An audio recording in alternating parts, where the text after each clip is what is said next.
5 دسمبر کو حضرت مولانا حسین احمد مدنی رحمۃ اللہ علیہ کی تاریخ وفات بنتی ہے۔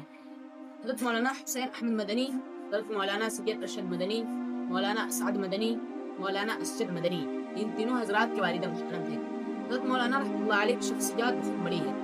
حضرت مولانا حسین احمد مدنی رحمۃ اللہ علیہ کو شیخ العرب بھی کہا جاتا ہے، شیخ العجم بھی کہا جاتا ہے، کیونکہ آپ نے مسجد نبوی میں رسول اللہ صلی اللہ علیہ وسلم کے روضہ کے پاس بیٹھ کر آپ نے درس حدیث کا تعلیم دیا ہے۔ اس کے بعد آپ ازہر دارالعلوم دیوبند میں ایک زمانے تک بخاری شریف کا درس دیتے رہے۔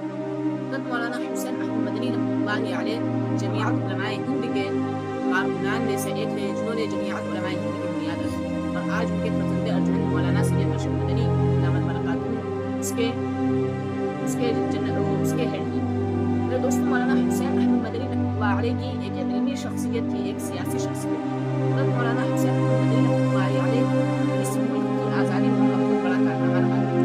حضرت مولانا مدنی کی شخصیت ایسی تھی کہ جب انگریز نے کہا تھا کہ آپ جانتے ہیں کہ آپ اس کے سامنے بات کر رہے ہیں اور آپ کی پوری زندگی میرے ایک قلم کے نیچے ہے، مولانا حسین احمد مدنی رحمۃ اللہ علیہ اپنا کفن اپنے ساتھ لے کر کے گئے تھے، اور انہوں نے وہاں اپنا کفن نکال دیا اور کہا، اے انگریز تو مجھے مت ڈرا، میں تو وہ ہوں جو اپنا کفن اپنے ساتھ لے کر آتا ہوں۔ میں دعا کرتا ہوں کہ اللہ تعالیٰ ہماری طرف سے مولانا حسین